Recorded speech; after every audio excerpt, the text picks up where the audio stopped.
Salve, salve, rapaziada. Mais um aqui, troca de ideia. Não tem nem nome pra esse quadro, a gente tem ainda, mas um dia sai. O tema de hoje é um pouco polêmico, eu acho, mas espero que entendam.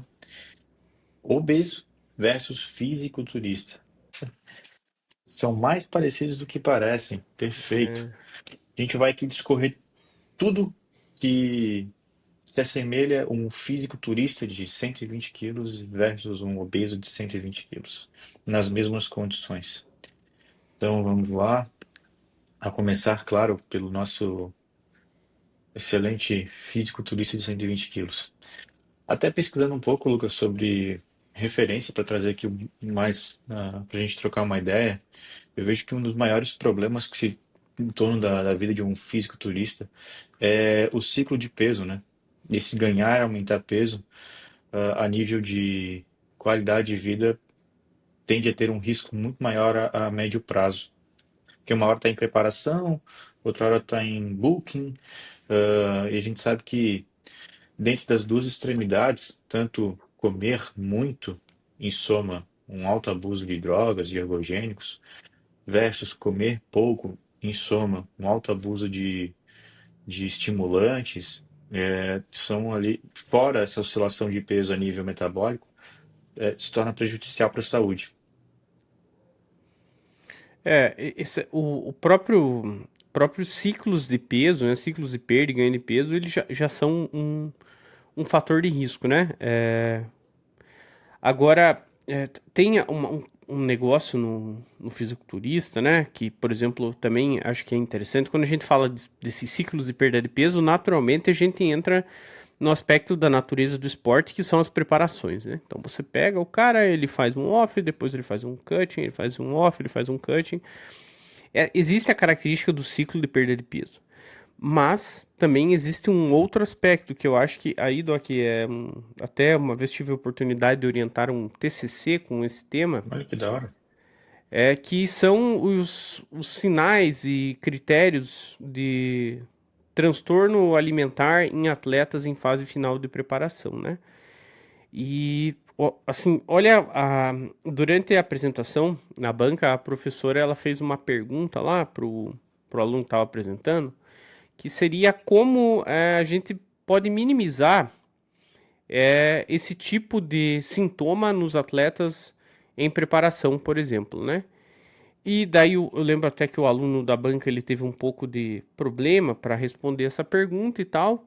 E daí eu, como eu estava participando do trabalho, eu achei pertinente, eu contribuí e eu respondi para a professora que eu falava que eu não sabia se tinha como, porque me parece que a natureza extrema de uma preparação flerta muito, muito com o transtorno alimentar, cara. Então, Assim, acho que em todos os aspectos possíveis, né? Eu não uhum, falo nem no contexto da privação, porque a gente sabe que a relação entre privação, restrição e compulsão, ela não está bem explicada ainda. Então, eu prefiro não bater o martelo nesse contexto, mas a gente pode ir para o descontrole alimentar, até mesmo a questão ali da vigorexia, né? sim, Que se torna um ambiente muito propício para o atleta estar se comparando com outros atletas e não se achar suficiente a ponto de, putz, será que eu tenho condições de subir e fazer bem feito, levar um troféu de plástico? Eu vejo que pode ser muito mais em torno dessa questão de comparação, dessa insuficiência, e aí começa a surgir ali a distorção do físico, né? então, sabe por que eu penso nisso? Porque assim, eu até nesse aspecto da vigorexia, como um atleta, ele não vai ter esse tipo de característica, sendo que ele precisa buscar ser o com menor percentual de gordura e com maior volume possível. Então, se ele não fortalecer esse tipo de pensamento dentro da cabeça dele, de buscar a melhora, isso não abre margem, será, para o cara, durante a preparação, não ter a consistência necessária. Então, essa busca dele precisar ser obrigatoriamente a pessoa com a melhor composição corporal, e daí indo para esse cenário extremo, que é a característica de uma preparação, Ele precisa fortalecer esses pensamentos, porque se você for pensar do ponto de vista lógico e de saúde, relação com a comida, se ele for nessa de flexibilizar, ele não chega na condição necessária. Não chega mesmo. Só que para você ter uma relação saudável com a alimentação, em tese, você precisaria flexibilizar, porque não tem como você buscar um padrão do atleta de fisiculturismo a não ser que você seja um atleta. Só que sendo um atleta, isso já não caracteriza necessariamente. Não, o atleta ele não precisa, ele não tem a necessidade de ficar flertando com esses tipos de transtorno de imagem, porque senão, como eu falei, eu acho que de repente ele vai, pô, mas assim já tá bom, não precisa de tanto. Então, pela característica extrema, eu me pergunto se a própria preparação. E aí, não, o pessoal precisa entender, não estou fazendo uma afirmação, é um questionamento. Se a natureza do esporte não proporciona assim, uma relação muito estreita com transtorno alimentar, transtorno de imagem.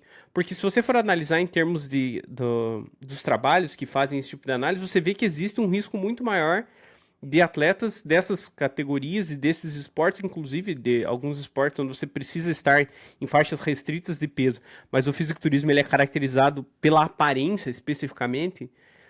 Então, você falando da imagem, do cara precisar ter uma aparência extrema, o quanto isso por si só já não está ali com o pezinho no transtorno de imagem, ser uma característica quase que inerente da modalidade. Eu acho que até mesmo, é como tu falou, até mesmo a questão do propósito do campeonato, né? Que é uma análise corporal. Isso por si só, claro, né? Quando tu se predispõe a fazer isso, fica à mercê de certos julgamentos.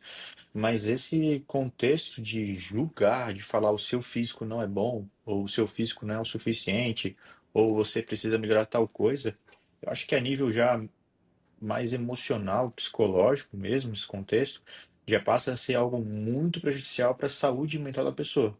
Então imagina, sei lá, uma preparação aí, vamos pegar uma preparação de um Olímpia, sei lá. O cara tá 6 meses ali em contest, trabalhando de maneira gradual, inteligente, putz, entregou tudo, abdicou de tudo, deixou de comer bolo, que nem o Marcelo Bruxo. Enfim, fez tudo o que precisava fazer. Cara, eu subi no meu melhor.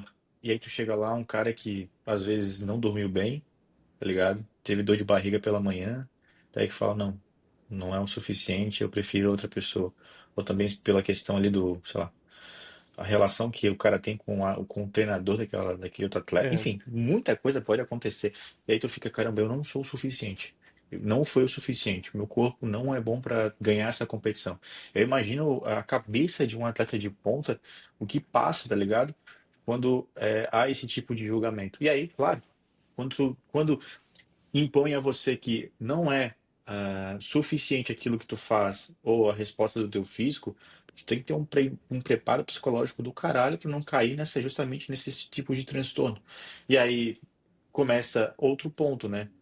Dosagem aumenta, nível de atividade física aumenta, restrição calórica aumenta, tudo para chegar num extremo, num ideal que é subjetivo, a gente nunca vai ter um padrão fixo do tipo, olha, isso aqui que a gente quer, busca atrás disso. Não. Até mesmo procedimento estético, a gente sabe que é muito comum ser feito. Então, se torna uma busca incisiva por algo que às vezes não é nem palpável. Esse é o fisiculturismo de hoje.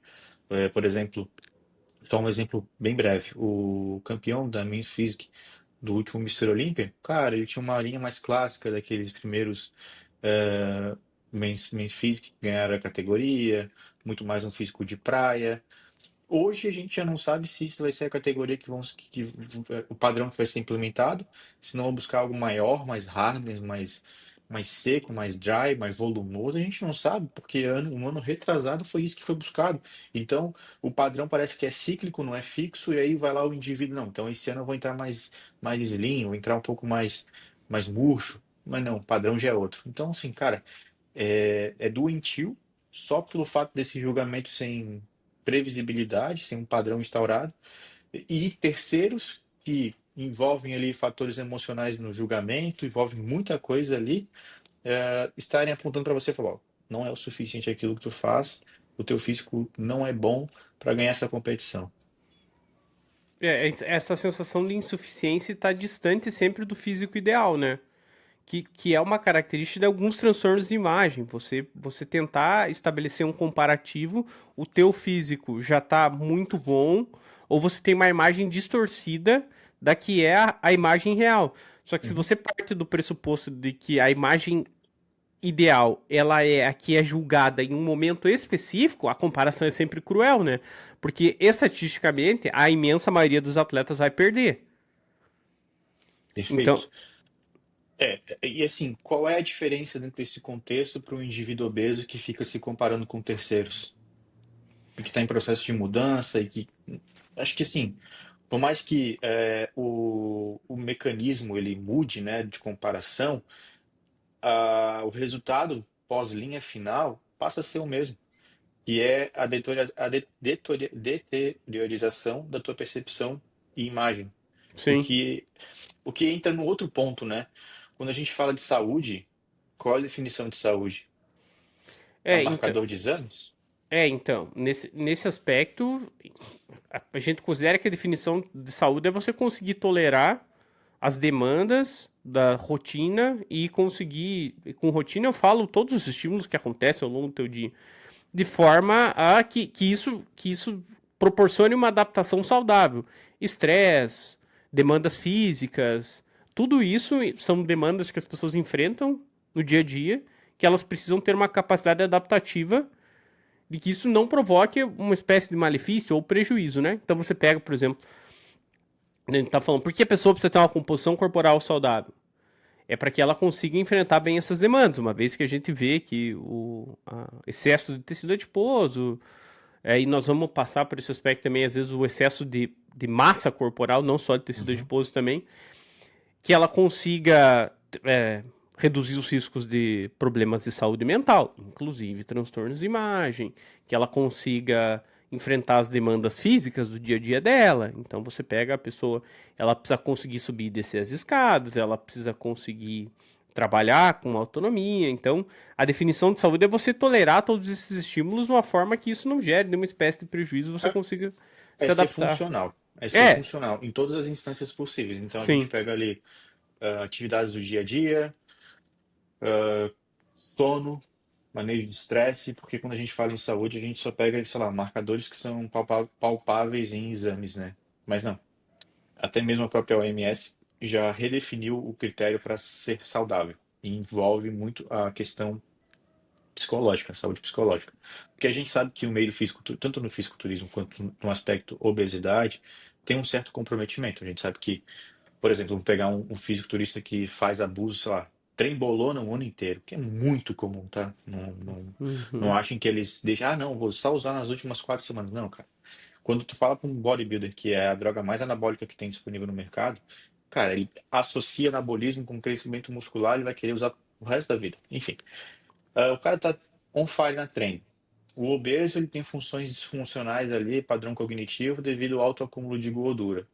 Assim, claro que a gente não consegue mensurar a magnitude de cada coisa. A gente sabe que o quê? Que ambos os caminhos se tornam prejudicial para a gestão emocional. sim.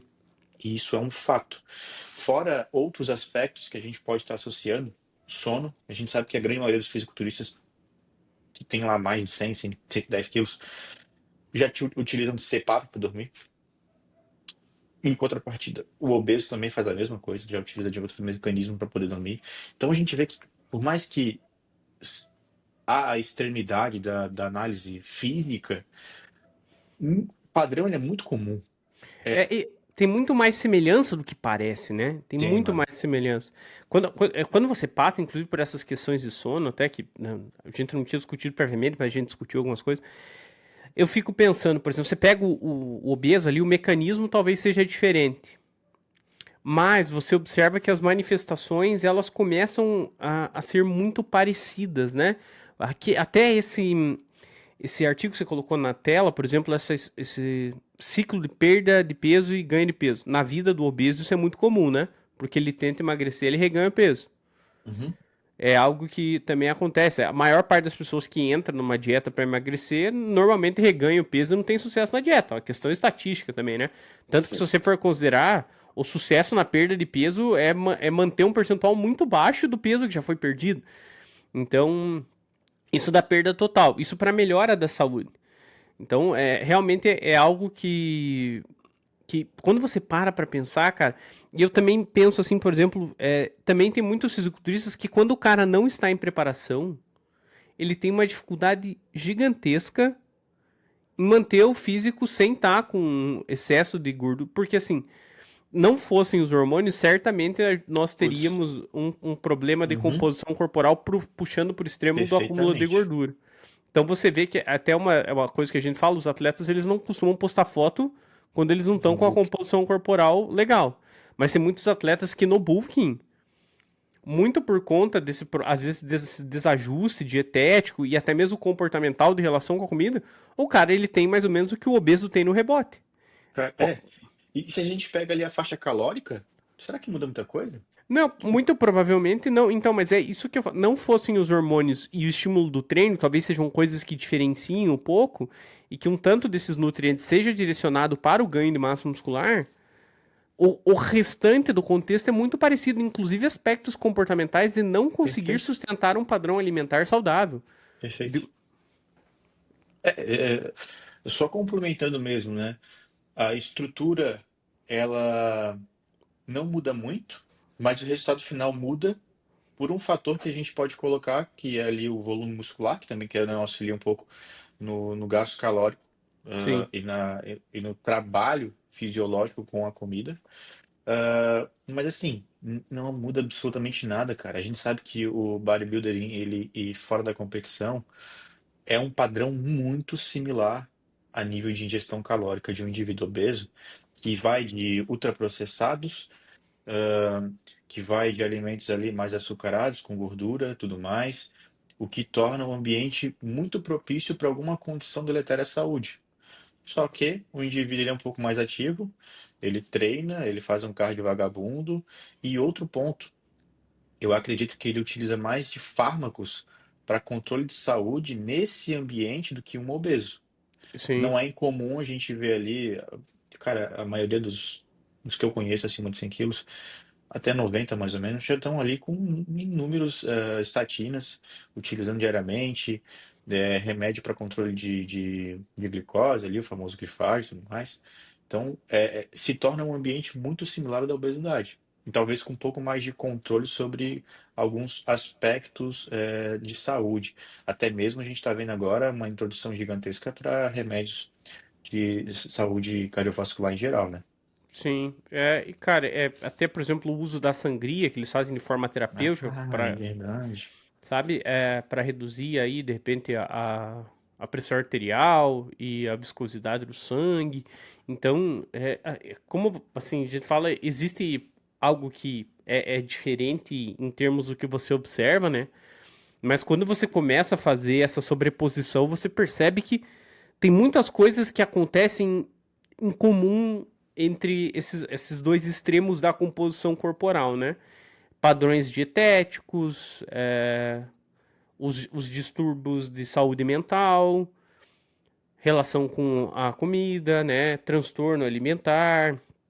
É realmente algo que, assim, quando você faz uma análise mais fria e tenta entender, inclusive, eu tenho várias vezes quando eu vou falar sobre esse tema, eu falo para as pessoas que, assim, para mim o raciocínio ele é bem simples.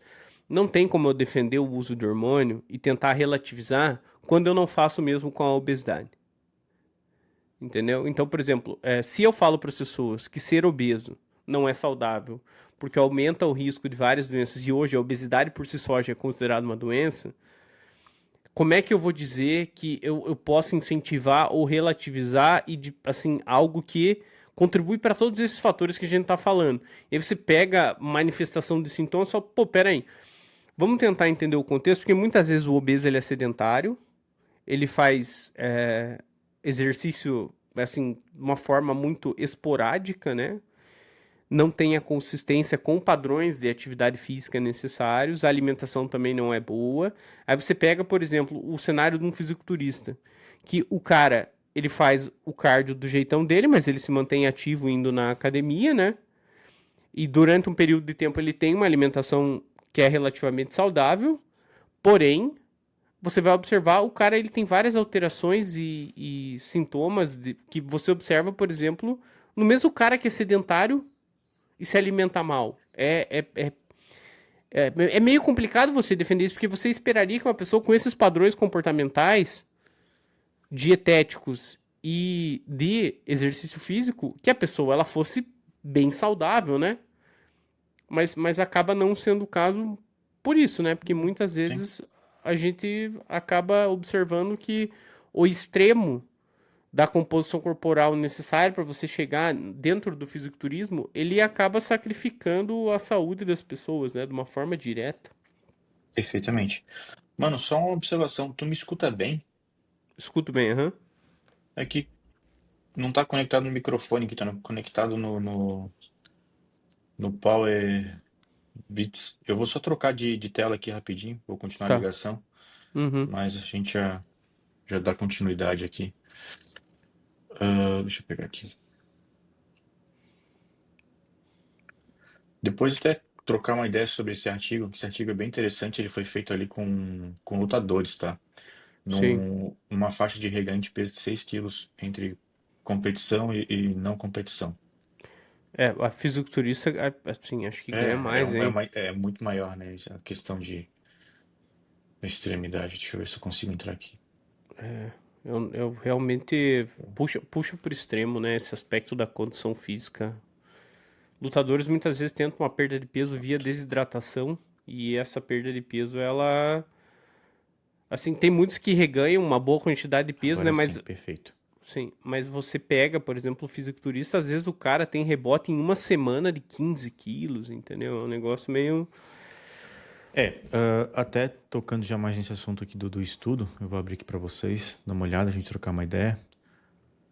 Deixa eu só organizar aqui minha área de trabalho.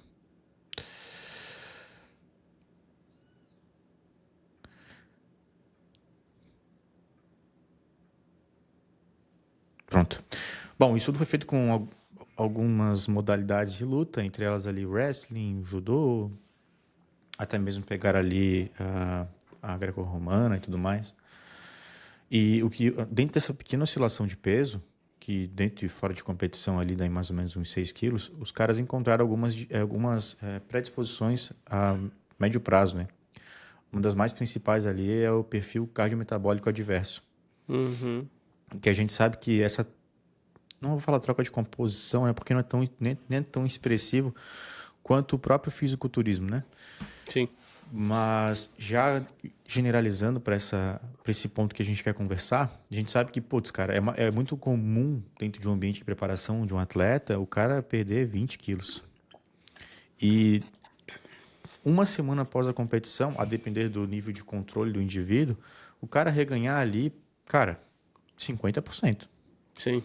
Então, isso por si só, aí o cara já começa a entrar com diurético, o cara já começa a utilizar de outros fármacos para buscar uma compensação pelo um comportamento inadequado. Isso é um cenário muito comum, até mesmo aconteceu ali com Gunley. A gente não sabe se os fatores que levaram ele a ser hospitalizado têm relação com isso, não quero generalizar, mas ele teve um rebote e esse é o ponto que eu quero tocar.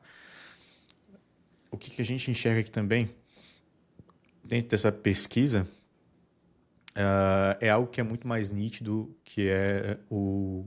Deixa eu pegar aqui, eu tinha anotado aqui.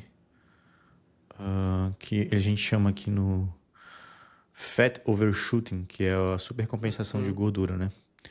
Onde que é um mecanismo comum do nosso ambiente, que é essa remodelação de gordura após uma redução mais expressiva. Aqui, esse fat overshooting. O que também é carregado por inúmeras consequências, né?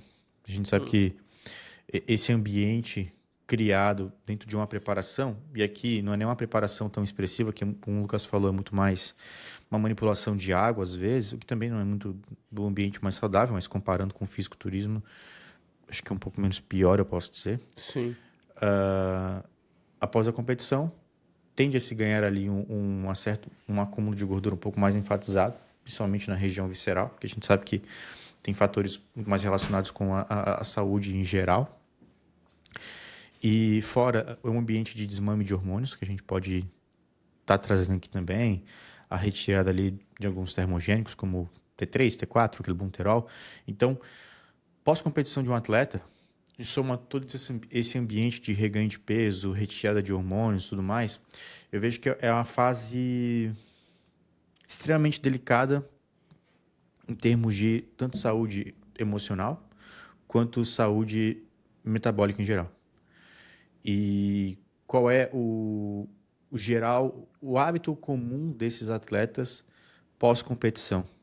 É ali, às vezes alguns ficam uma semana, duas sem nenhum tipo de hormônio, dão uma pausa dos treinos, tem uma certa dificuldade para retornar à rotina habitual, porque eles, a nível comportamental, eles têm o campeonato como uma linha de chegada, depois do campeonato eles não sabem o que fazer, Sim. então não existe um propósito ali a ponto de querer fazer algo diferente, de buscar uma evolução nem nada. E aí se torna um ambiente extremamente deletério, onde a gente vê ali uma, um favorecimento para qualquer condição prejudicial à saúde do indivíduo. Deixa eu até pegar um outro aqui. Eu tinha separado mais um artigo.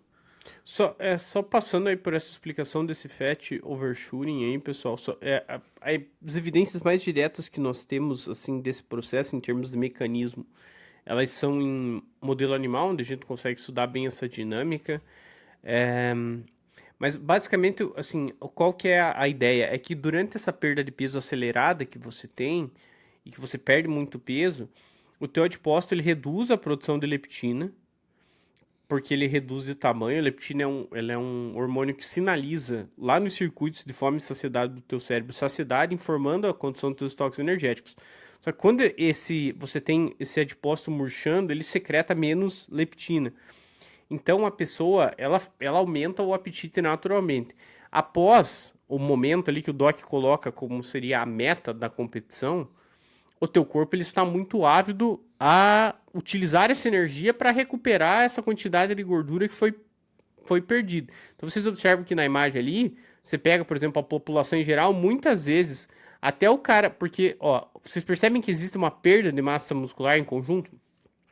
Essa perda de massa muscular, que eles colocam ali como FFM, né, que é Free Fat Mass, que seria perda de massa magra, ela acontece. Na população em geral, ela acontece mais que em atletas, principalmente se você não tiver a combinação do treino de musculação ou um treino resistido, por exemplo. Em atletas, isso normalmente é presente, algum nível de exercício físico. E aí o teu corpo, ele vai fazer você consumir mais calorias até você recuperar essa massa magra. Qual que é o problema? Você recupera muito mais gordura do que massa magra, porque esse excedente de calorias, porque teu apetite sobe muito, e a massa magra você tem um período de tempo que vai demorar um pouquinho mais para você recuperar, porque depende da adaptação dos tecidos, síntese proteica, uma resposta coordenada. Então você vai recuperando aos poucos a tua massa magra, mas você recupera muita gordura. Então, esse é um problema que ele é comum, muito comum em várias modalidades e nos atletas de fisiculturismo também, porque no caso do atleta de fisiculturismo pode não haver perda de massa magra, porque às vezes os hormônios eles fazem o cara até ganhar, mas isso não muda o fato do cara estar tendo que, aliás, ele ter um drive para consumo de calorias muito grande também, porque ele também passa os efeitos da restrição calórica, que eu acho que é algo que nós vamos abordar também, que é falar, por exemplo, agora sobre como contornar isso, porque acho que nós estamos chegando em uma nova fase desse período aí, entendeu? A Porque, gente já até havíamos conversado previamente sobre a introdução de outros fármacos na preparação de um atleta, né? sim, No qual o ambiente do fisiculturismo vai ganhar, não sei se um novo patamar, ainda estou curioso para analisar todo mundo utilizando tipo os uhum, análogos de GLP-1 e GIP em preparação, o que vai trazer isso de positivo ou negativo, mas vamos ver. Só que realmente a gente está atingindo um novo ambiente no qual talvez nas últimas 2 décadas a gente não conseguiu atingir, porque a gente ficou muito mais no mesmo ali em termos de preparação, nada de muito novo. Então vai ser alguma coisa bem interessante. Eu vou compartilhar outra coisa, outro artigo aqui para a gente trocar uma ideia, que é...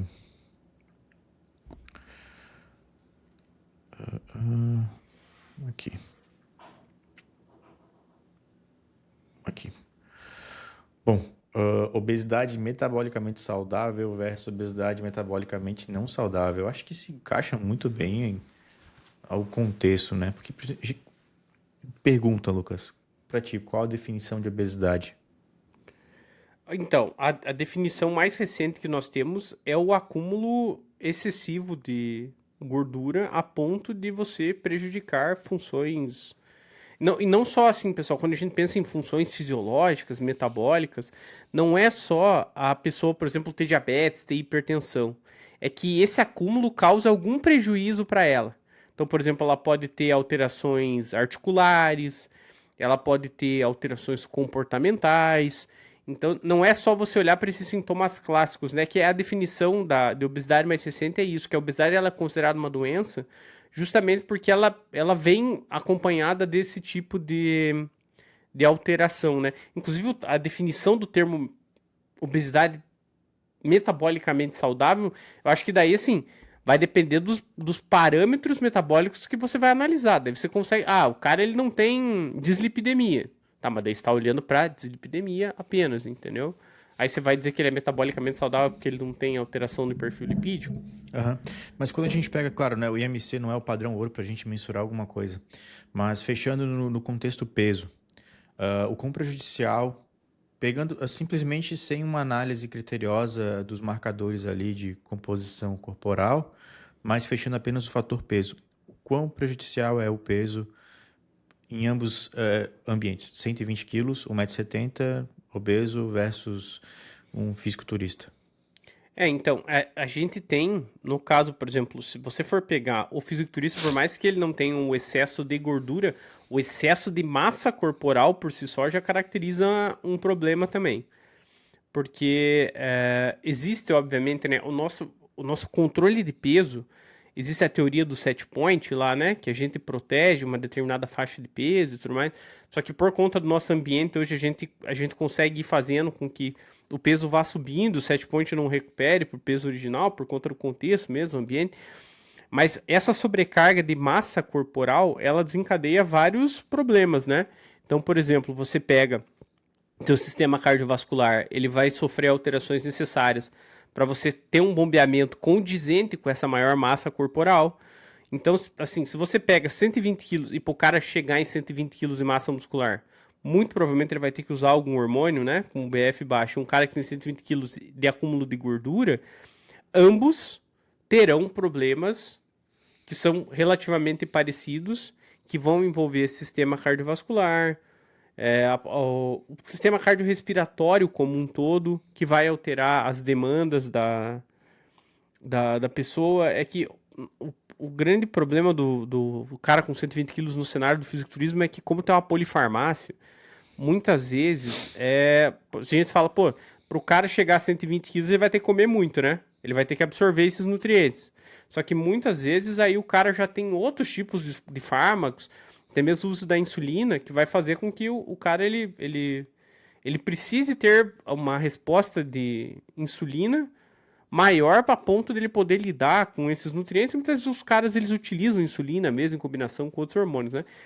Só que essas demandas do excesso de massa corporal, elas acometem ambos os casos, né? Tanto a pessoa que é o obeso quanto o. Então não dá pra gente dizer, por exemplo, que necessariamente o cara com 120 quilos de massa muscular ele é metabolicamente saudável, porque não é, né? Cara, sim, claro, não quero parecer tendencioso, mas é só analisar um fisiculturismo ali, sei lá, abre ali o YouTube, coloca o cara em off-season, analisa as dificuldades que ele tem. Vai ser muito semelhante às dificuldades que um obeso tem, tipo amarrar um tênis, que é um processo simples, né? Qualquer pessoa em condições adequadas consegue fazer isso. O cara não consegue se curvar a ponto de amarrar um tênis. Às Então, vezes estão ofegante também, né? subir dois lances de escada, os caras já estão ali com dificuldade. Claro, agora analisando tua experiência preparando atleta, enfim, acompanhando esse meio, eu sei que tu deu uma parada nisso, mas querendo ou não, teu conhecimento ele permite falar sobre mais. Tu vê possibilidades de reduzir o impacto para um atleta a ponto de ter uma vida minimamente adequada num off-season, vamos pegar aqui nesse ambiente mais extremo de ganho de peso? Então, eu até acho que sim, só que eu não sei o quanto isso limita o progresso dentro do esporte, sabe? Porque entra com aquele negócio do esporte ser muito extremo, né? Então, por exemplo, se você for pensar o cenário ideal, e eu tentava implementar isso com os atletas, né? Mas existe uma dificuldade muito grande. Que eu falava para eles, falava, ó, você vai competir, a competição vai acontecer, mas nós precisamos já pensar no que vai acontecer depois disso. Por quê? Porque qual seria o mundo ideal? Você manter um padrão alimentar saudável durante esse período de transição, para que você não tenha esse rebote muito grande, você consiga controlar isso, você manter o exercício cardiovascular, para você também, o exercício que gera adaptação do sistema cardiorrespiratório, mas também ser algo que tem uma boa intensidade, a ponto de gerar um remodelamento. Só que eu acho que do jeito que o esporte dificilmente a gente consegue implementar isso, porque existem demandas psicológicas durante a preparação que o cara ele realmente ele desliga a chavinha ali depois, né? Então, esse controle dietético, esse controle comportamental, é muito difícil de você implementar na prática pela natureza que uma preparação tem. Porque se fosse para a gente tentar contornar isso, obviamente, o ideal seria o cara estar com doses baixas, ele manter a saúde cardiovascular, manter o acompanhamento de alguns parâmetros de função cardiorrespiratória. Os exames, eles auxiliam, mas não vou nem entrar nesse aspecto, porque muitas vezes, às vezes a alteração ela é morfológica e eletrofisiológica no coração, então você não vai observar isso fazendo um exame de perfil lipídico, né? Então você precisaria ter vários cuidados. Pô, tenta não ter esse comportamento de descontrole alimentar muito grande. Seria tentar implementar isso, que é o que a gente tenta implementar com a consolidação de comportamentos de pessoas que estão buscando processo de emagrecimento também. Que é você fazer com que o cara tenha consistência em comportamentos que são saudáveis. A questão é que o fisiculturista, às vezes, ele vem dessa exigência de ter que fazer obrigatoriamente a todo e qualquer custo para chegar num padrão extremo. E daí o cara se esgota mentalmente. E aí dificilmente você consegue implementar essas coisas, porque daí exige um cuidado continuado que também tem uma demanda psicológica, comportamental muito grande. Uhum. Então, assim, por exemplo, você não vê atletas que eles conseguem, ou, quando o cara ele quer focar mais em saúde, o que, que ele tem que fazer? Ele deixa de ser atleta. Cara, é isso. E um ponto interessante é que se analisarmos de maneira minuciosa a rotina de um fisiculturista, ele é um grande science, né? Porque assim, A imensa maioria dificilmente tem uma sim. boa ingestão de salada, legumes e vegetais. Consumo de frutas é muito limitado. Fibras nem se fala. Eu vejo que eles optam em consumir mais calorias, Uhum. eliminando ali as possibilidades de ter uma dieta um pouco mais qualitativa.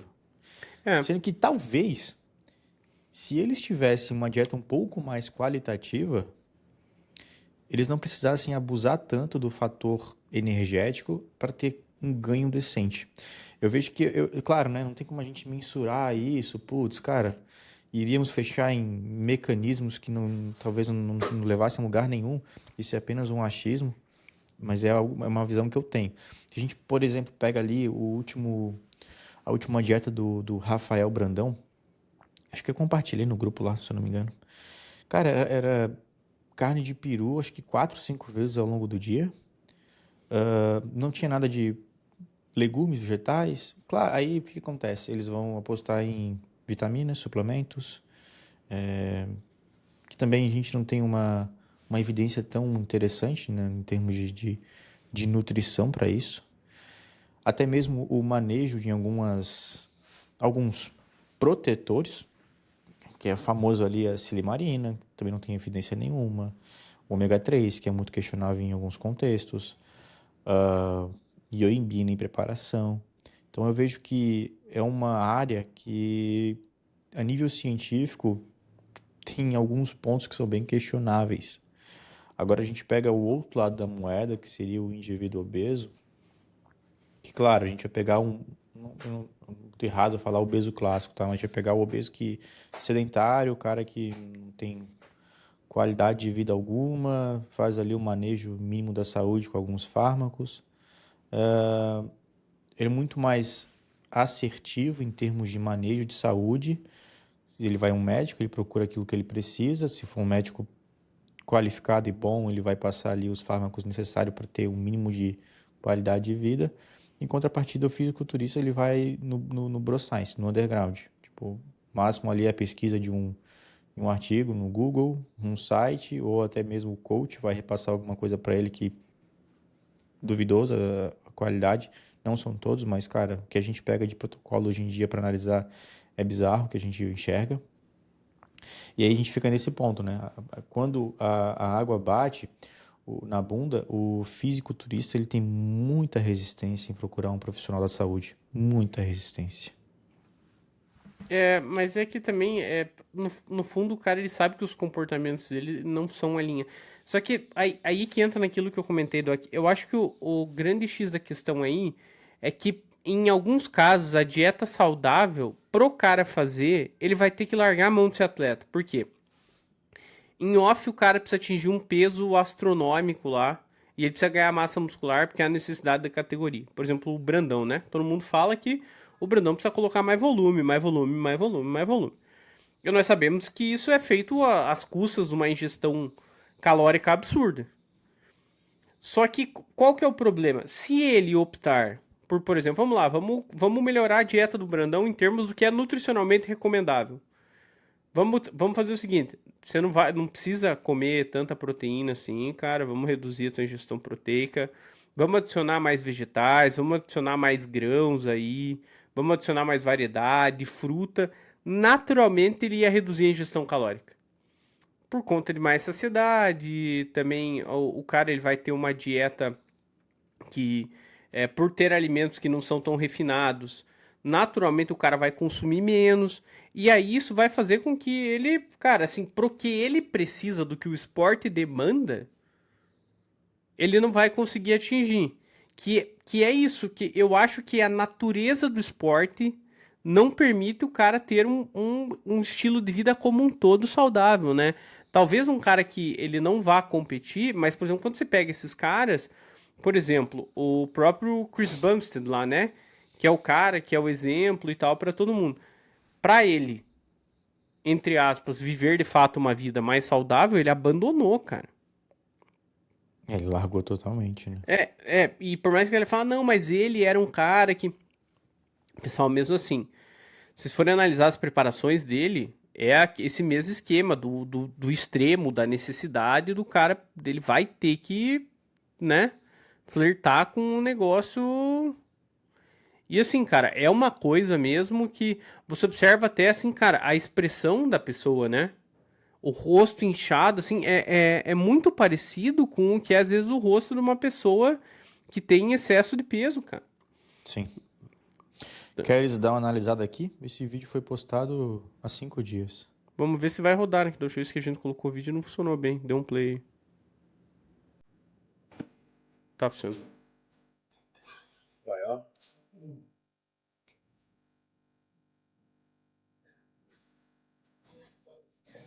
Ó, ele tá até fazendo um saladão, hein?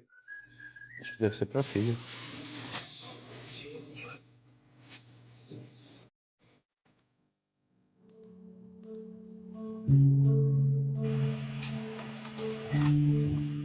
Ah, que Bom dia, fofinho. pessoal. Bom dia. Olha meu bichinho. Ô, esse é o Bluey, cara. Esse desenho é muito legal. Ali no momento.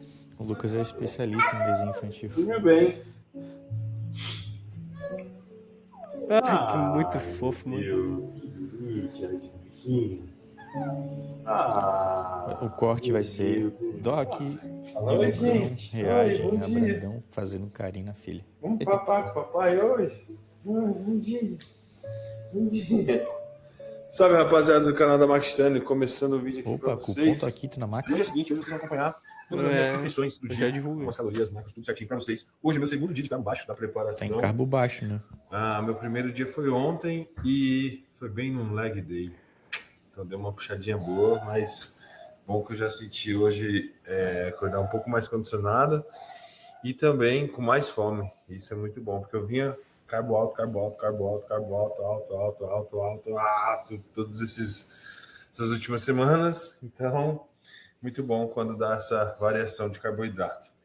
Então vamos lá, galera, fazer aqui minha primeira refeição bem simples, mingauzinho Caramba.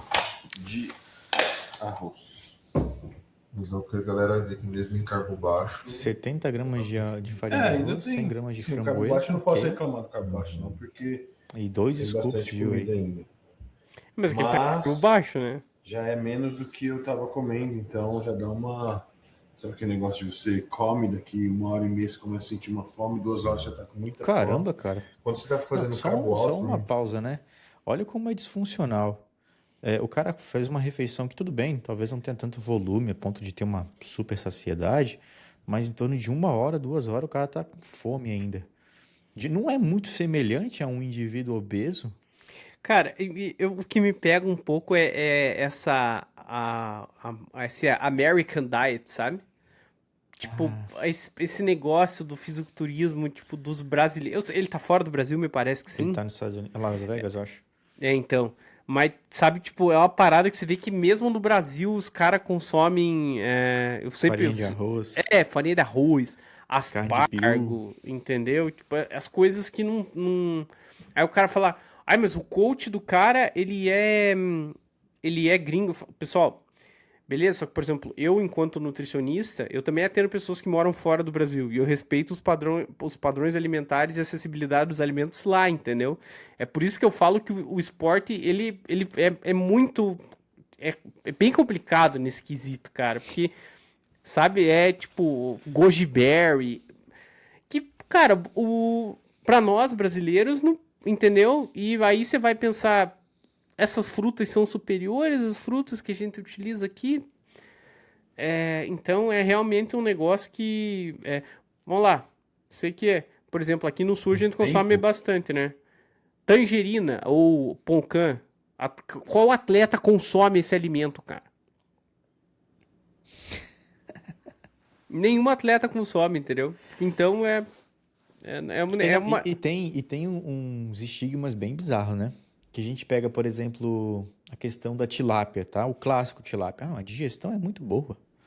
A digestão que tem é rica em potássio, que ajuda na diurese. O aspargo também é rico em tal vitamina que ajuda na diurese. Cara, puta, mano, tu limita tanto a tua capacidade intelectual de pesquisar se tem algum alimento, excluindo o fator se funciona ou não, tá? Putz, tá, beleza, não tenho condição financeira de comprar tilápia. Então, será que não tem nenhum peixe que se assemelhe às qualidades nutricionais que a tilápia tem? Putz, Sim. o aspargo tá R$ 20 a unidade. Puta, mano, será que não tem nenhum vegetal, legume, sei lá, que consiga se assemelhar a isso? Não, tem que ser... Porque se não for, eu estarei errando e o resultado do meu campeonato pode ser comprometido porque eu não comi tilápia. Entende? Não posso comer coxa sobre coxa na preparação. Porque isso realmente é o que pode me prejudicar. Cara, é foda. Você come e aí dá 3 horas você ainda não tá com tanta fome. Mas você come de novo porque tem que comer. Então vamos lá. Ó. Cada 45 gramas desse creminho de arroz tem 35 de carboidrato. Então vou utilizar aqui, deixa eu calcular. Pô, é apelação ficar colocando nenenzinho, mano. É muito 30 gramas de fofo. creme de arroz aqui. Isso é pra dar like, né? Esse creminho aqui é o que vende no Walmart. Aqui nos Estados Unidos tem bastante marca de creme de arroz mesmo, que fizeram do fitness, com sabor e tal. Mas eu gosto muito desse aqui, porque ele é sabor neutro e ele é meio granulado, então ele fica realmente um creme. E eu consigo adicionar o whey com o sabor que eu gosto, que é o de brownie, da linha brandinha. Então vamos colocar aqui, ó. Max Titânico Poroquito. Galera, lembrando que eu acabei de chegar no meu cardio, tá? 30 minutos de caminhada. Ó, cardio em jejum. Eu acabei de fazer lá na rua junto com a Maria. Galera, me diz aí nos comentários, vocês estão acompanhando os treinos lá no meu canal também? Os treinos com o Kione tá sendo bom. Kione que chora no leg legal day. que vê o trabalho que eles fazem aqui, ele é a mulher dele. Quero ver o teu react. E eles trabalham bem juntos. Lembra muito o que eu e a Karen fizemos. Acho sabe? que o Patrick Tuttle tem que competir também. Ajustar a suporte que dosagem ela me dá, de né? Então, isso é inibidor de muito legal. aromatase E poder do treinar aí com Kion. o campeão é sempre muito bom, né? O cara Sempre tem aquela tá energia extra sensível de, no leg day, tipo, pô. competitividade, é o que a gente estava conversando ontem. Me lembra bastante quando eu estava treinando lá com o Flex na Dragon's Lair, porque em Boca Tá Raton, bom. que era fechado. Porque a gente era tudo de Novela. competição. E ali tá sendo a mesma coisa, né? Quando um faz mais, outro quer fazer mais, quer pôr mais peso, e isso faz a gente evoluir nos treinos. Então, tá sendo muito bom. Espero que vocês estejam gostando aí dessa. Isso aí. 7 minutos pra uma refeição. Ó, o papai tá pegando só fruta. A filha dele come bem, cara. Que curioso. Vai lá na cadeira, por favor, vamos. Nós vamos papar. Primeira refeição do dia. Bonito. Ó, papai, ó.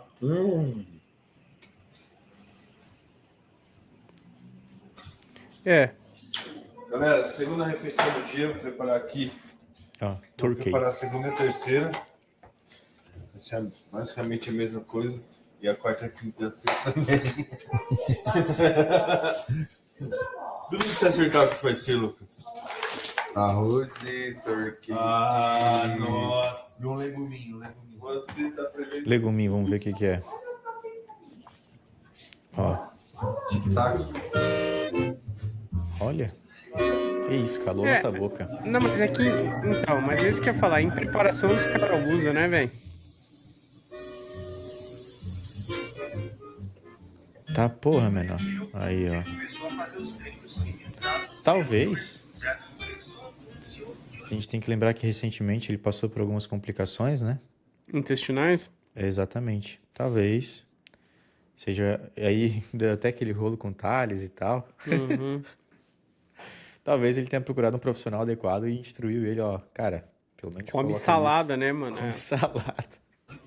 Galera, segunda refeição, 200 gramas de arroz, Corte, esse aqui é o corte. Thales, muda a dieta de Brandão. É. 300 gramas de turkey e tem uns 80 gramas de legumes aqui. Mais uma saladinha que tem alface, cenoura e espinafre. Olha aí, ó. Mais 10 quilos de bebê. Mais 10 quilos do bebê ali que ela vai comer a mesma refeição que o papai. Não engoliu ainda? Aí é foda. Tá seco? É zero, é Não zero. secou com azeite? Coloquei. Com flor? Mas tu vê que, tipo assim, ó, o padrão de mastigação do cara, eu não quero ser chato, tá? Mas chega a ser um pouco disfuncional, né? Também se a gente for pegar o mesmo contexto de um obeso comendo, não diferencia Mas é muito. que o cara ele tem que treinar pra comer quantidades cavalares de comida, né, cara? Eu acho Sim. que E aí a gente vai entrar num ponto que talvez assim, ó, o sistema de saciedade dele já deve estar tão disfuncional quanto o de um obeso. Então, mas é isso, né? O que a gente falou. Se assemelha em muitos aspectos, né? Só que aqui nesse caso é meio que uma necessidade do cara.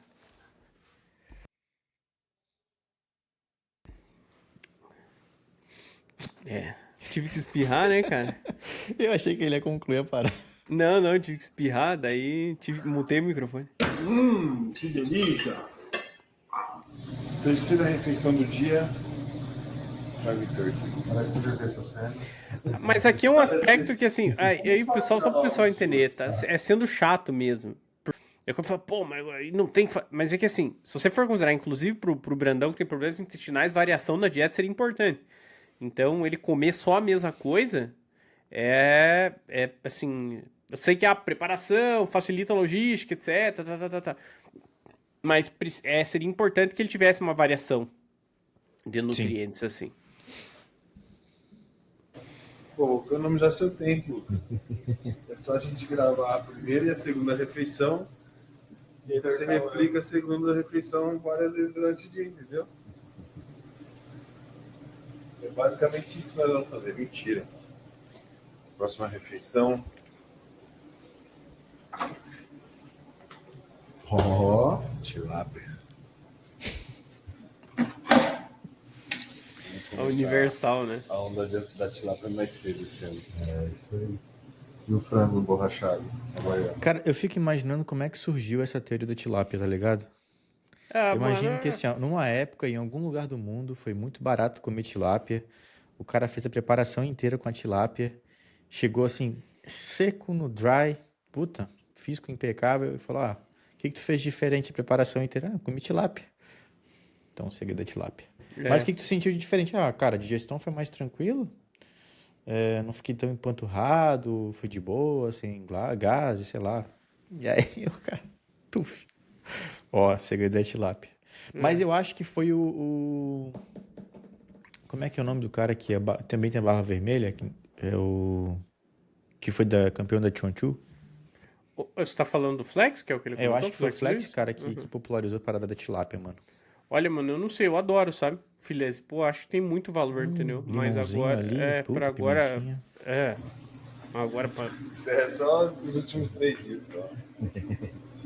É só quando tá lá na. Uma merda. Tipo, se comer um pedaço de papel já vai ser gostoso, entendeu? Lá na Romênia. Eita, porra. Chama tilápia. Bom, não sei o que é, mas ele coloca muito, né? É. Eu acho que é sal, mano. Sal? Caralho, peraí. Eu acho que é sal, viado. Talvez seja esses temperinhos da... Mr. Enfim. Dash, zero sódio. Enfim, eu não sei o que é, né? Assim, quando eu tô no finaleira de preparação, eu gosto porque não vai fazer diferença. Qualquer coisa que você vai comer, que seja tilápia ou frango, são essas duas opções que eu uso normalmente na dieta. As duas você vai comer e vai parecer que não comeu nada. Só que a tilápia, velho, não tem gosto nenhum, né? Ou ela tem gosto de terra. Caramba, tá preparando errado. Mas se você fizer bem temperadinho e tal, dá pra dar uma tapeada. E ela digere mais fácil também, né? Mas assim, eu gosto uma reta final assim, vamos fazer 3, 4 refeições de tilápia, porque eu sinto que faz o meu físico puxar mais.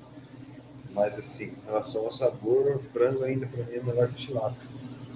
Se tiver um turkey, dá pra manter o turkey no lugar deles ou Turkey no lugar do quê? no frango ou no tilápia? Cara, mas assim, a rotina do bicho é essa, né? Cozinhar, comer e treinar, velho. Cara, é o que... Exige o esporte. É até a demanda, né, cara? Sei lá, é que na real, eu já falei pra galera, eu já acompanhei muito esses conteúdos quando eu comecei e tal. Mas mudou a qualidade, mudou o lugar, mas a rotina é a mesma, cara. Há 10 anos atrás, quando eu acompanhava os vlogs, os caras faziam exatamente a mesma coisa e é os mesmos argumentos, a mesma forma, o mesmo preparo, é tudo tipo. É desse jeito, entendeu? E assim, é uma coisa que hoje já não me apetece tanto, entendeu? Porque daí eu sou profissional da área, entendeu? Eu vou vendo os padrões dietéticos do cara. Eu já vou pensando, pô, um feijão, nem que fosse um grão de bico, não sei, uma outra fonte ali de fibra, um outro tipo de grão para ele consumir, sabe? Ou nem que fosse fazer um sanduíche com alguma coisa para variar o consumo, porque microbiota gosta de variação da dieta, entendeu? Então, quando você percebe que os padrões eles são engessados há muito tempo, cara, eu fico meio assim, tipo, é isso aí, entendeu? O esporte exige isso e a análise crítica ela passa por um outro. Daí, por exemplo, é aquilo que eu falei pra você. Se o cara quiser mudar, será que ele não tem que largar a mão, cara? Cara, eu acho que vai rolar ali uma dissociação até mesmo do próprio comportamento, né? É, Porque imagina, ele é um atleta com uma carreira muito consolidada e tal. É o nosso mais expressivo atleta na categoria Open. sim. E anos fazendo isso. E às vezes até anos tomando um comportamento um pouco mais prejudicial. A gente sabe que ele passou por determinados coaches ali que tinham uma postura mais agressiva. Por exemplo, o Bala Stream, Sim. que não tem uma variação alimentar tão interessante. Enfim, não é o ponto. E simplesmente o cara pegar e falar, cara, isso aqui já não faz sentido, eu quero minha preparação mais perto do saudável possível. Talvez ele já tente, mas com os profissionais questionáveis ao lado. E o cara vai empacar para fazer, cara, não é isso que vai me gerar o resultado. Ele já começa a colocar inúmeras barreiras, porque fez isso a vida inteira e querer mudar, talvez não faça sentido para ele. Mas assim, um ponto que tu chamou a atenção é que as mesmas coisas se repetem ao longo de anos. Eu acompanho o fisiculturismo, eu tinha 14 anos, hoje eu tenho 31. Então são 17 anos, tipo, vendo isso, acompanhando o relato de preparação, alguns atletas mais próximos, tudo mais. E, cara, não muda o padrão, não muda o formato. Algum outro, quando envolve ali um nutricionista que tem um pouco mais de conhecimento em preparação, consegue trazer, cara, mais qualidade alimentar, tal, até mesmo a nível de preparação, tornar a preparação mais tranquila. Mas a maioria é a crença de que, tipo assim, não, arroz é arroz, não pode batata no lugar, tu não pode comer mandioca, ah, não pode ser brócolis, tem que ser aspargos, não pode botar tal. Cara, é uma área que não evolui, tá ligado? O que eu vejo mudar muito, talvez, é o aspecto de drogas, acesso. Isso que eu ia falar pra você. A evolução, ela vem no campo dos fármacos, mas ela não vem no campo da dieta e de treinamento, posso te dizer. Então, quando a gente pega os conteúdos aí, cara, você vê, por exemplo, atletas fazendo treinos que, assim, aí vai ter a galera que vai falar, mas o atleta não precisa ter embasamento científico. Cara, eu não consigo entender porque as pessoas não fariam coisas que beneficiariam os resultados, né? E assim, o esporte, ele de fato, cara. Só que agora, mano, sabe qual que é o problema? Antes a gente poderia até falar, pô, mas a dieta mais variada, mais fibra, diversificação, talvez seja melhor pro cara em preparação. Hoje, com os fármacos, os análogos GLP-1, GIP, agora tem inclusive um que é um análogo triplo, que ele ativa outra via ainda. O cara não tem nenhuma necessidade de comer salada porque ele não vai sentir tanta fome, entendeu? Caralho, né? Puta merda. Então, assim, não dá nem porque você pega. Os caras já utilizam tanto fármaco, né? Uhum. Se você pega, por exemplo, ele em tese, pra ele só tem benefício inserindo esses outros fármacos aí. Então ele contorna esse aspecto do apetite, inclusive, sabe? Cara, é uma coisa que o que nós vamos ter que ver, que é um ponto que eu levantei com o Doc lá, quando a gente tava conversando para trazer o tema. Eu acho que com esses análogos aí, nós vamos entender qual é o real limite do esporte. Porque será que. Eu até falei pro Doc, eu tenho a impressão que a gente desde que a gente teve a transição para a era freak, a gente já viveu o que o corpo tolera no limite em termos de muscularidade e condição. E que agora vamos ver se esses fármacos vão puxar a condição ou se o limite da condição já foi atingido e a nossa capacidade humana para ter pouca gordura e massa muscular já aconteceu com o Ronnie Coleman, com o Jay Cutler e que não vai acontecer mais. Sim, perfeito. E assim, analisando, cara, não é incomum encontrarmos em preparação de fisiculturista, por exemplo, os caras utilizando Venvanse, Sim.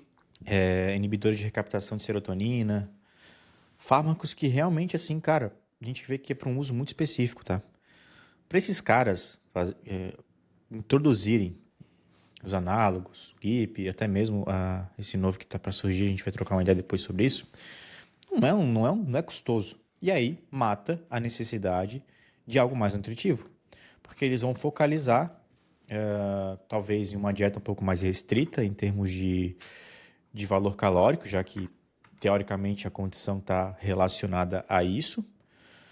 Logo, o sofrimento de uma preparação tende a reduzir, né? Já que a gente sabe que o fator de restrição calórica e energética também tem muita influência nisso. Só que eu acredito que vai começar a surgir outras dificuldades, que ainda não sei dizer quais, mas assim, cara, analisando o corpo humano e o seu funcionamento, a gente sabe que é uma máquina brilhante. Então, qualquer coisa que te tire do eixo convencional que tu foi adaptado ao longo de meses ou anos, ela tende a apitar alguma coisa. E vamos ver o que vai acontecer, quais vão ser as consequências do uso e do abuso dessas substâncias em um ambiente de preparação que não é testado em artigo científico, né? Sim. Aliás, muita coisa que eles fazem também não é validado pela ciência, mas enfim, não vem ao caso. E o ponto que o Lucas chamou a atenção, que é bacana a gente tenta conversar, é que os extremos, né? O Sim. Lucas tem a crença que, putz, cara, já chegamos no no topo da condição, do volume muscular. E só para reforçar, Doc, toda vez que eu tenho um palpite, eu digo para as pessoas, isso é um palpite. Opa, vamos jogar na Bet 365? Isso é só um palpite. Por que eu falo isso? Porque existe uma contestação se os físicos estão melhorando. E aí eu, enquanto uma pessoa que gosta de entender as coisas, eu começo a pensar em questionamentos. Dá pra colocar mais massa e mais gordura? Ou será que os caras vão começar a ir pro espaço se tentarem cruzar essa linha? Porque já estão indo, né? Você vê o próprio Ronnie Coleman aí, podemos considerar talvez o maior fisiculturista de todos os tempos, eu digo, o mais impressionante. Ele tá com problemas seríssimos, né? Cara, Bom, assim, foi uma. Claro, né? Ele teve a limitação de caminhar, parece que um erro cirúrgico. Não sei ao certo se é isso, posso estar falando muita merda. Então me corrijam se eu estiver falando besteira. Até onde eu sei, é isso. Tanto que ele estava movendo uma ação judicial contra o profissional que operou e tudo mais. Mas agora, neste exato momento, as condições de saúde que ele tem se tornam muito mais ali, acredito eu, que a falência de algumas coisas, tá? Eu vou até pesquisar para não estar falando merda aqui. Eu vi um trecho de uma entrevista dele, se eu não me engano, ele falou que o coração dele estava operando com 20% da capacidade. Caralho. Ó, eu tô aqui abrindo na CNN Brasil, tá? Eu vou compartilhar aqui pra gente trocar uma ideia. Sim. Depois eu vou mostrar pro pessoal só pra galera entender esse novo Aqui, ó. fármaco que é o agonista triplo aqui. Ronnie Coleman internado em estado grave, família divulga quadro de saúde. Infecção na corrente sanguínea de Jesus. Caralho.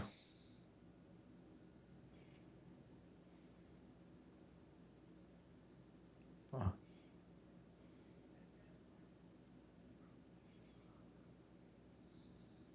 Fica muito louco você ver o fisiculturismo nesse portal de notícia, né? Velho.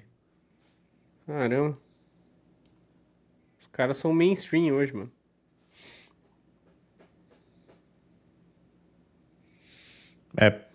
Foi uma infecção. Mas é aquilo, né, cara? A gente sabe que a infecção... Nosso corpo, dentro de um ambiente adequado, ele pode ter condições de lutar contra. Sim. E até mesmo a qualidade do funcionamento em geral. E é uma infecção na corrente sanguínea, onde pode facilmente prejudicar alguns órgãos que talvez já estivessem comprometidos. Até o que a gente estava conversando, eu e o Lucas, sobre a questão das condições cardiovasculares que vem surgindo nesses últimos anos. Em atletas de físico, não é incomum a gente encontrar já atletas que estão fazendo utilização de remédios ali para o coração. Então, assim, a gente sabe que o ambiente é muito propício a isso. O uso, abuso propriamente da testosterona, que dito como bioidêntico, que seria o melhor dentro do contexto de massa muscular, segurar. Enfim, a gente sabe que ela... O simples fato de você usar ali 1 ml por semana já pode causar a hipertrofia em determinadas áreas do coração. Imagina um cara que durante anos fez uso e abuso. Mas a gente precisa também entender que, segundo ele, ele subiu em Mr. Olympia natural, né? Então, claro, não sei de quando ele partiu para o uso. Se de fato ele tem uma genética surpreendente, em algumas entrevistas ele falou que o protocolo dele não passava de 700 miligramas, enfim. Não sei se a gente dá para acreditar nisso, mas é o que ele fala.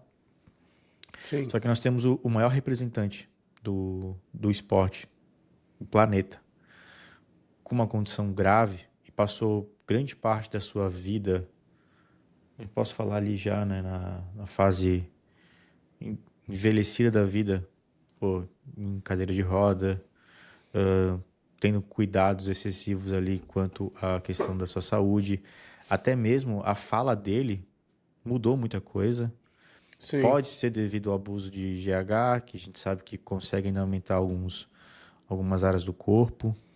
Enfim, insulina também pode ter uma relação com isso, o próprio GF1. A gente vê que, cara, o maior representante daquilo que tu faz hoje, o fim não está sendo dos mais adequados. E se a gente for pegar talvez ali o segundo maior representante, que é o Dorian Yates, que teve uma carreira encerrada precocemente, hoje ele tem um lifestyle muito mais interessante, podemos afirmar? Eu imagino que sim. Óbvio, né? A gente não sabe o quanto tempo e quando a gente vai observar se vai ter algum efeito ou não.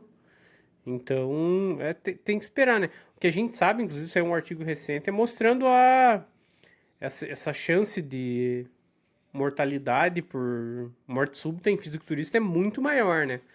Então, cara, é sempre assim, vamos esperar para ver o que vai acontecer, né? Deixa eu projetar aqui só para o pessoal entender. Esse artigo aqui, pessoal, para quem quiser conhecer mais sobre esses agonistas, eu acho que é bem interessante.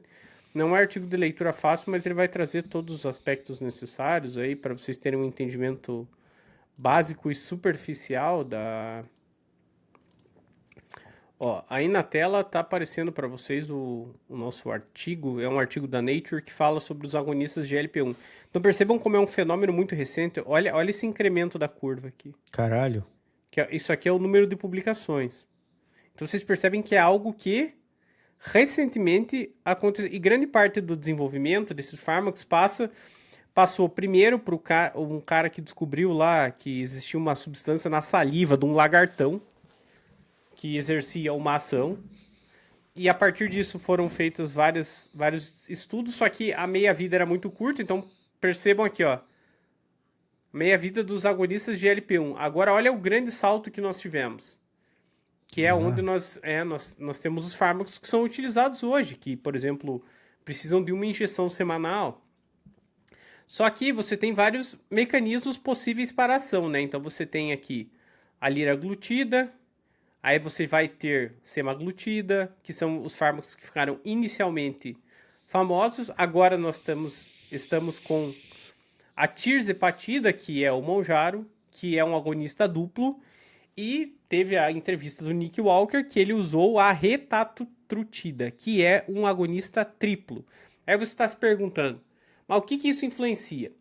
Um agonista, os primeiros lá, eles atuam só nos receptores de GLP-1. Depois, eles têm os que atuam no receptor do GIP. E agora nós temos os que também atuam no receptor de glucagon, e eles têm ação sinérgica. Então, o que os estudos estão mostrando? Que os efeitos dos agonistas triplos para perda de peso eles são ainda maiores. E aí você pega aqui, ó, aqui nós temos uma imagem da cascata. Você tem GLP-1 e os efeitos, o agonista. Aí depois você tem os efeitos conjuntos do GIP e agora do receptor de glucagon. Tudo isso vai afetar a produção de hormônios, que vai influenciar controle de apetite, secreção de insulina, utilização de glicose. Então, como efeito global disso tudo, o que as pessoas experimentam? E com os agonistas triplos é de forma amplificada. É a redução da ingestão energética, porque o apetite cai muito, melhora na utilização de glicose, redução da lipogênese. Portanto, é por isso que a gente fala que esses fármacos no ambiente do fisiculturismo, eles são... E daí tem outros potenciais ações aqui, vocês podem ler no artigo. Tem potencial efeito no osso, tem potencial efeito no músculo, tem potencial efeito aqui, estimular osteoclasto e mineralização, né? A gente havia falado sobre um corte ontem, e a questão da queima de gordura em si, tem alguma associação?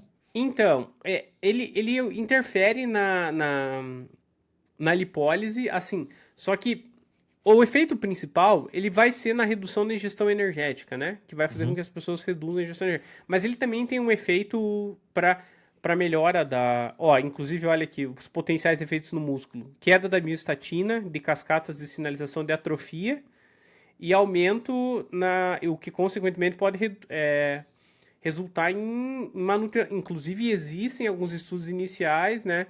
Mostrando que pode existir...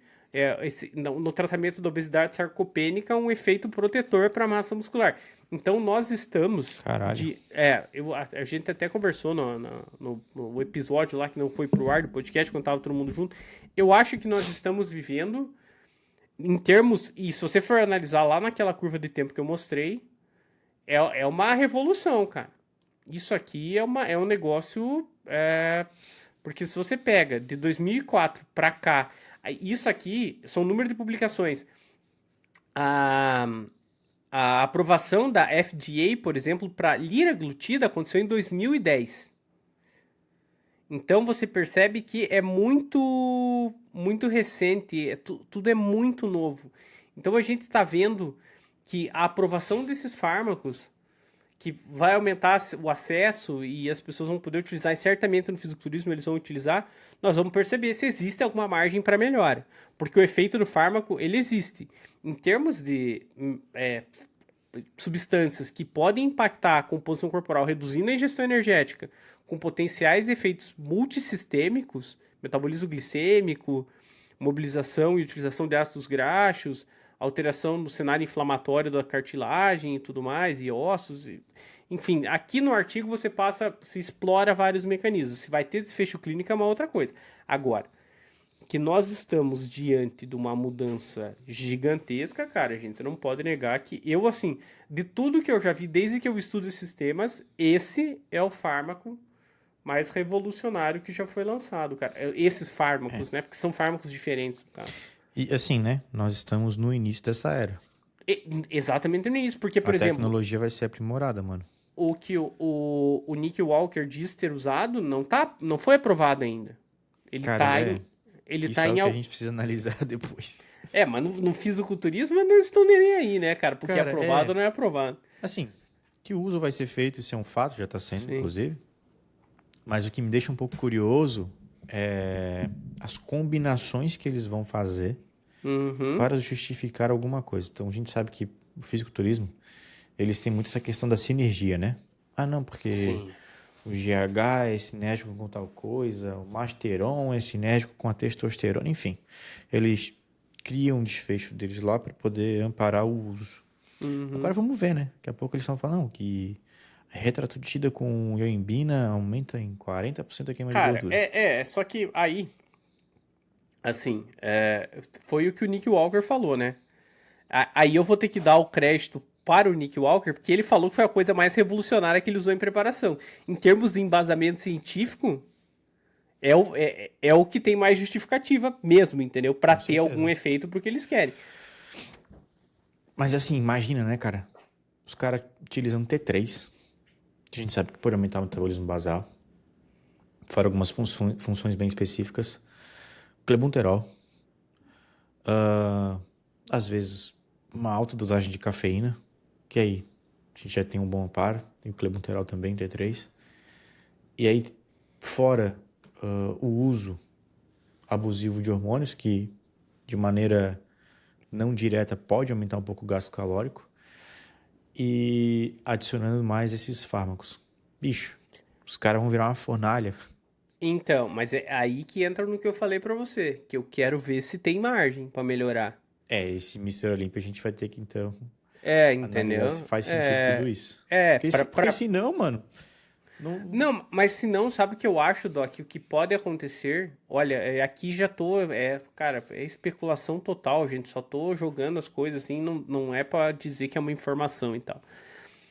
Será que, por exemplo, esses fármacos não vão reduzir a necessidade de outros fármacos para queima de gordura? Por quê? Porque por mais que o cara use T3, por mais que o cara use os beta-adrenérgicos aí, clenbuterol, etc., e qualquer outro estimulante que o cara venha usar, ele estimula a queima de gordura, mas o centro do controle de apetite dele não é afetado de forma direta, porque ele aumenta o gasto energético. Se ele aumentar muito o gasto energético e a queima de gordura, o apetite sobe muito também. Agora, aqui... entendi. Sabe, será que ele vai precisar aumentar tanto o gasto energético? Considerando as doses cavalares de hormônio que os caras usam. Se ele conseguir comer menos, fazer um déficit energético maior ainda do que ele faria, levar a preparação mais tranquilamente, existe a necessidade de tanto estimulante? Mas a gente vai entrar em outro ponto, né? A guerra química, cara. Mas é que assim, por exemplo, digamos que, vamos observar, o cara ele vai melhorar com os análogos aqui? Tá, digamos que não melhore. Mas os análogos oferecem menos colaterais do que os estimulantes, assim, de forma direta, por Entendo. exemplo. Mas aí é outro ponto, né? Quem vai arriscar uma preparação sem todo esse arsenal que é conhecido por eles e de uso comum, apenas com esses análogos? Esse é o grande ponto também, né? O cara pode falar, olha, eu tô tendo um bom progresso, talvez não seja interessante. Mas aí o coach fala, olha, melhor não arriscar. Tal fulano porque... tá usando. Tá, então vamos usar então. Só que aí já vou. Aí, se o Nick Walker assistir esse podcast, já vou dar a dica pra ele aí, o Nick Walker. Você falou que foi a parada mais revolucionária que você utilizou, né, amigão? Sabe por quê? Porque é cientificamente embasado, cara. Caralho, você é um puta de um argumento, viado. Você entendeu? A primeira vez que o cara fez um bagulho cientificamente embasado na vida, ele falou: Meu, foi a coisa mais revolucionária que eu fiz. Sabe por quê? Porque funciona, né, cara? E outro ponto, testado em humanos, tá? Então, isso aqui, mas é isso, né? Por isso que eu falo que a galera às vezes fala, tem um movimento anti-medicamento, né? Eu falo, eu sou contra a utilização dos fármacos fora de contexto. Agora, quando a gente tem uma parada dessa, que realmente funciona, e você percebe, cara, o avanço e como a gente tá acompanhando essa revolução, pô, mano, isso aqui nós já... quando as drogas foram aprovadas, a gente já era adulto, entendeu? Então nós estamos vivendo a parada acontecer, entendeu? E ela acontece, cara. Se você for olhar a perda de peso em pessoas que utilizam medicamento e que não utilizam comparado com placebo, é muito maior, poxa. E mais um ponto que os caras se assemelham aos indivíduos com obesidade, né? Sim. Porque, cara, não é um problema o indivíduo com obesidade usar um fármaco desse para buscar mudança. Agora, o fisiculturista que, teoricamente, né? Então, cara, é mais um ponto que faz muito sentido a gente fazer esse tipo de comparação. Que eu sei que para muita gente, putz, cara, os caras estão comparando o extremo de duas coisas, mas não, mano. Nós estamos trazendo pontos específicos, excluindo o fator composição, para mostrar para vocês que o esporte, a prática em si, e na sua totalidade pode ser tão prejudicial quanto o indivíduo obeso em si. E não, pessoal, não venham com o argumento de todo esporte de alto rendimento é a mesma coisa. Que vocês estão fazendo uma bagunceira aqui. Os caras do ping-pong não... Não, e se você for analisar a expectativa de vida, atletas, de forma geral, têm uma expectativa de vida maior do que a população em geral. E não menor. Então, assim, quando você pega esse último artigo que saiu, que é a mortalidade em atletas de fisiculturismo, você observa que o risco desses eventos de morte súbita, eles são muito maiores. Então, não dá pra dizer... E em atletas profissionais, maiores do que em atletas amadores. Sim. Ou seja... E outro ponto, a gente vê um desfecho, um acompanhamento de um certo período pequeno, né? Sim. A gente não sabe como é que vai ser a pós-carreira desses caras. Então, cara, e tem muita coisa que eu falo que, por exemplo, talvez tem muita pessoa que tenha efeitos colaterais e que venha a óbito e que a gente nunca saiba. Por quê? Porque a gente só sabe dos caras grandes, entendeu? Recentemente teve infelizmente, eu sempre falo infelizmente porque uma vida é uma vida, entendeu? Infelizmente, teve uma atleta, eu não, acho que ela ia pro Olímpia, profissional, mulher, que acabou falecendo recentemente, não é brasileira. E aí você começa a ver, mas por que a gente sabe dessas pessoas? Porque de alguma forma o caso se tornou público, ou a pessoa tinha uma visibilidade. Cara, a gente não pode esquecer que o Mr. Olímpia de alguns anos atrás morreu. Putz, é verdade. Entendeu? Então você pega a hora que você observa, cara... Eu sempre confundo o nome dele. Foi o Shawn Rhoden? Foi, né? O Shawn Rhoden, ele cometeu suicídio, né? Parece que ele estava sendo condenado, ele estava sendo investigado por uma prática de abuso, uma menor, e aí ele... Enfim. Mas aqui, ó, tem... Aqui, pelo que diz que foi um ataque cardíaco, né? Será, mano? Bom, a gente também não tem o Dallas, né? Não é muito Sofreu longe. um ataque cardíaco nesse... aqui no GE foi isso. A notícia... Tem o Dallas, tem o... Cara, o Ataque Cedric. cardíaco, é. O Sim, Cedric mas tu lembra que McMillan. ele ficou um tempo afastado das competições? Uhum. É, então era muito mais pra essa questão psicológica. Eu errei, pessoal, foi mal aí. Ele não tirou sua vida, foi um ataque cardíaco. É, bem, E bem aí tem lembrado. o Cedric, que também, infelizmente, aos 44 anos. O Sean Roden foi aos Tem 46. o Luke Sandoy também, né? Sim, Tu lembra dele? sim. Pô, ele era muito bom, mano.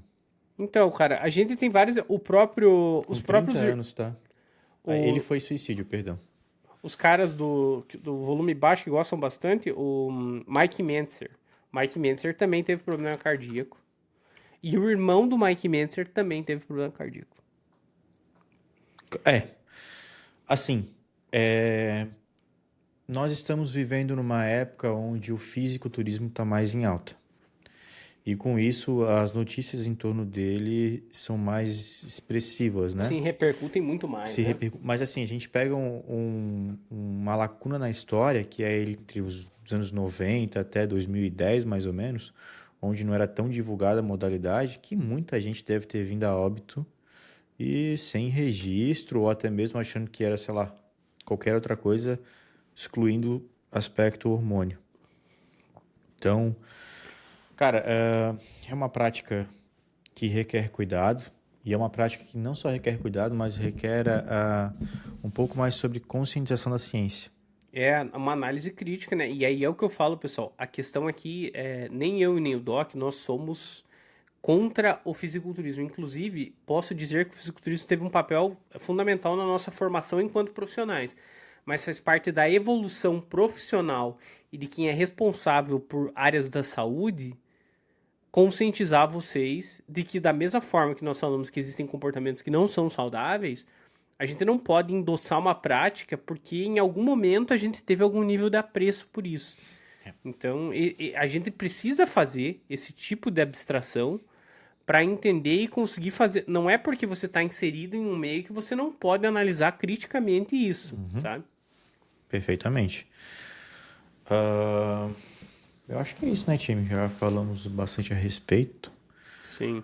dados bem interessantes, mas no fim a conclusão que fica é, cara, sendo obeso ou sendo um atleta de ponta com 120 quilos, as disfunções que tu vai apresentar são bem parecidas. E você observa que os fármacos, às vezes, existe uma sobreposição em alguns, né? Só que tu mascara com uma falsa vida fitness, né? Uma falsa vida saudável. Onde a gente sabe que as práticas que levaram aquele físico são totalmente questionáveis se de fato foi saudável. Mesmo porque, como falamos no início, a definição de saúde não envolve apenas aquilo que tu apresenta em corpo físico, né? Tampouco marcadores de exame de sangue, e sim um aspecto como um todo. E, cara, mais uma vez a gente vem vendo atletas de fisiculturismo cometendo certos crimes, como feminicídio, tá? E que, querendo ou não quero ser um cara que vai exagerar, extrapolar, a gente sabe que há uma certa influência no comportamento do indivíduo com o uso desses fármacos. Não quero te desmotivar se esse é o teu sonho. Eu acredito que sonho é sonho, não há julgamento quanto a isso. Cara, perfeito, mas analisa o que vem sendo feito hoje no mercado, na área, e busca introduzir mais práticas que podem tornar esse caminho mais interessante para você, sem colocar em risco aquilo que tu mais preza, que é a tua vida. Nossa, eu vou viver muito como um rei ou pouco como um Zé? Acho que é o contrário, né? Viver pouco como um rei. Viver pouco como um rei ou muito como um Zé. Irmão, a decisão sempre vai ser tua. Nosso papel aqui é mostrar que existe talvez um caminho mais interessante que pode te foder menos. Pô, nós já fizemos um outro encontro falando de longevidade, né? Então sabemos que também é possível viver muito como um rei. Perfeitamente. Mas aí vai englobar outro aspecto no qual a gente já conversou já. Foi no encontro Mas é isso, passado. pessoal. Espero que tenham curtido a parada. Esqueçam de seguir o canal do Lucão, meu também. Curtam a parada. Esse formato vai ser mais trabalhado com outros assuntos. E é isso. Não esqueçam de compartilhar. Manda pro seu amigo coach também para ele aprender um pouquinho aqui, que é bem interessante. E certamente odiar um pouco a gente, né? O que também não é nenhum problema, né? Desde que dê visualização e dê pro Lucas comprar uns sneakers. Top. Isso aí, pessoal. Se de alguma forma isso motivar a New Balance a me patrocinar, As coisas vão aí. acontecendo. Exatamente. Então é isso. Um abraço, boa semana, até breve. Até mais.